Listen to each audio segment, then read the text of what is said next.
Danny, the champion of the world. Chapter 19. Rockabye Baby.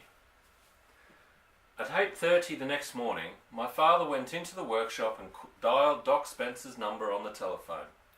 "Now listen, Doctor," he said.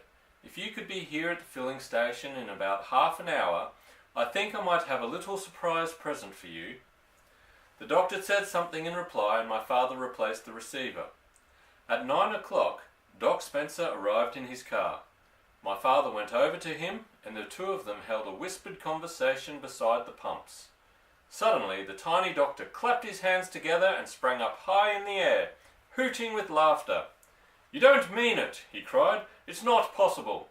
He then rushed over to me and grasped my hand in his.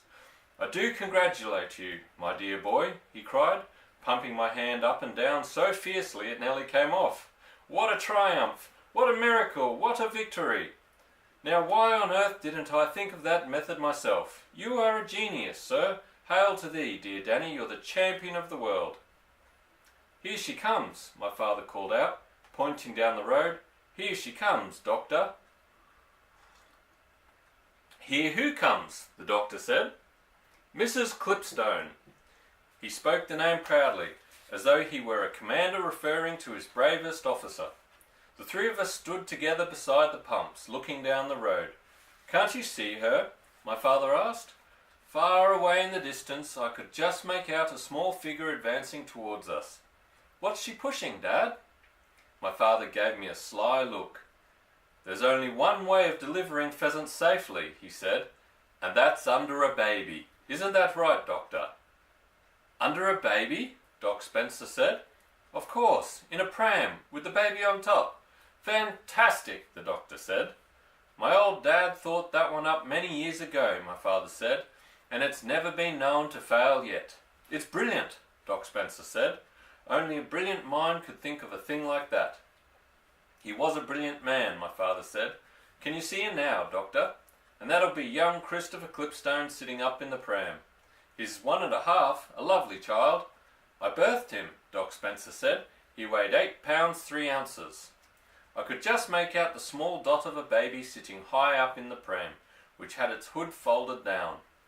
There's more than 100 pheasants under that little nipper," my father said happily. "Just imagine it." "You can't put 100 pheasants in a child's perambulator," Doc Spencer said. "Don't be ridiculous." "You can if it's been specially made for the job," my father said.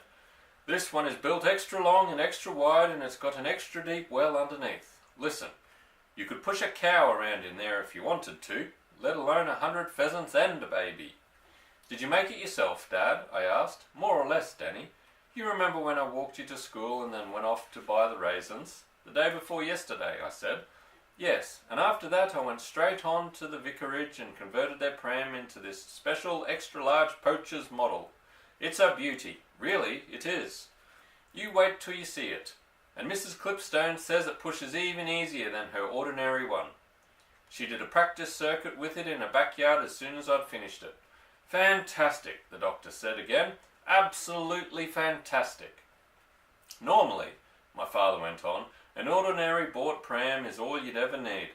But then no one's ever had over 100 pheasants to deliver before now."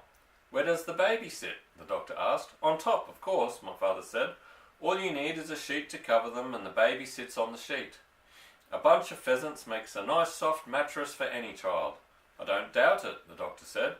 "He'll be having a very comfortable ride today, young Christopher," my father said. We stood beside the pumps waiting for Mrs. Clipstone to arrive. It was the 1st of October and one of those warm, windless autumn mornings with a darkening sky and a smell of thunder in the air. What was so marvellous about my father, I thought, was the way he always surprised you.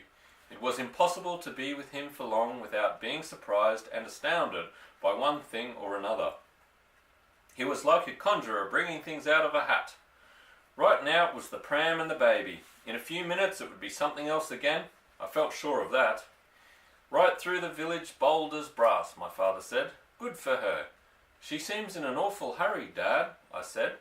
"She's sort of half running. Don't you think she's sort of half running, Dr. Spencer?" "I imagine she's a bit anxious to unload her cargo," the doctor said. My father squinted down the road at the approaching figure. "She does appear to be going a bit quick, doesn't she?" he said carefully. "She's going very quick," I said. There was a pause. My father was beginning to stare hard at the lady in the distance. "Perhaps she doesn't want to be caught in the rain," he said. "I'll bet that's exactly what it is. She thinks it's going to rain and she doesn't want the baby to get wet." "She could pull the hood up," I said. He didn't answer this. "She's running!" Doc Spencer cried. "Look!" It was true. Mrs. Clipstone had suddenly broken into a full sprint. My father stood very still, staring at her, and in the silence that followed, I fancied I could hear a baby screaming. "What's up, Dad?" He didn't reply. "There's something wrong with that baby," Doc Spencer said. "Listen." At this point, Mrs. Clipstone was about 200 yards away from us, but closing fast. "Can you hear him now, Dad?" "Yes, I can hear him. He's yelling his head off," Doc Spencer said. The small, shrill voice in the distance was growing louder every second, frantic, piercing, non-stop. "He's having a fit," my father said. "It's a good thing we've got a doctor handy." Doc Spencer didn't say anything. "That's why she's running, Doctor," my father said. "He's having a fit and she wants to get him in here quick and put him under a cold tap." "Some noise," I said. "If it isn't a fit," my father said, "you can bet your life it's something like it." "I doubt it's a fit," the doctor said. My father shifted his feet uneasily on the gravel of the driveway. "There's 1,001 different things keep happening every day to little babies like that," he said. "That's right, isn't it, Doctor?" "Of course," Doc Spencer said. "Every day." "I knew a baby once who caught his fingers in the spokes of a pram wheel," my father said, "and cut them clean off."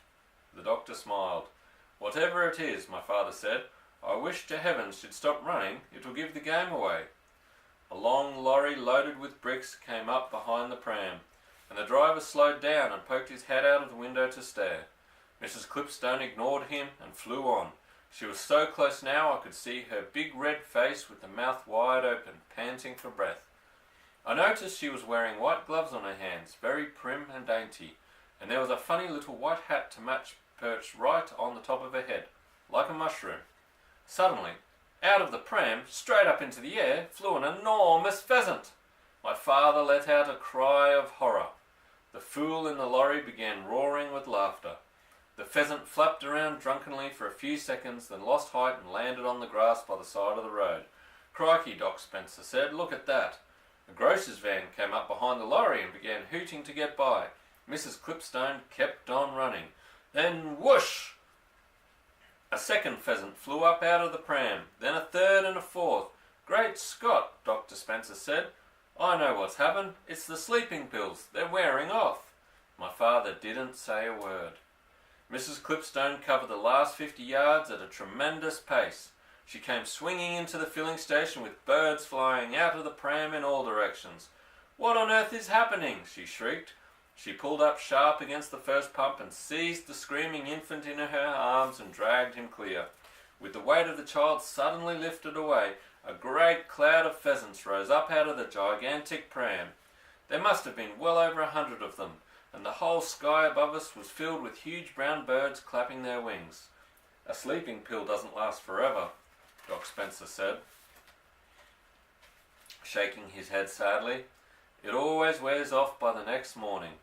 The pheasants were too dopey to fly far. In a few seconds down they came again and settled themselves like a swarm of locusts all over the filling station. The place was covered with them. They sat wing to wing along the roof of the workshop, and about a dozen were clinging to the sill of the office window. Some had flown down onto the rack that held the bottles of lubricating oil, and others were sliding about on the bonnet of Doc Spencer's car. One cockbird with a fine tail was perched superbly on top of a petrol pump, and quite a number, those that were too drunk to do anything else, simply squatted in the driveway at our feet, fluffing their feathers and blinking their small eyes. My father stayed remarkably calm, but not poor Mrs. Clipstone. "They nearly pecked him to pieces," she was crying, clasping the screaming baby to her bosom. "Take him into the caravan, Mrs. Clipstone," my father said. "All these birds are making him nervous. And Danny, push that pram into the workshop quick." Mrs. Clipstone disappeared into our caravan with the baby. I pushed the pram into the workshop. Across the road, a line of cars had already started forming behind the brick lorry and the grocery van. People were opening their doors and getting out and beginning to cross over to stare at the pheasants. "Watch out, Dad," I said. "Look who's here." That's the end of chapter 19. Good night. Sleep tight.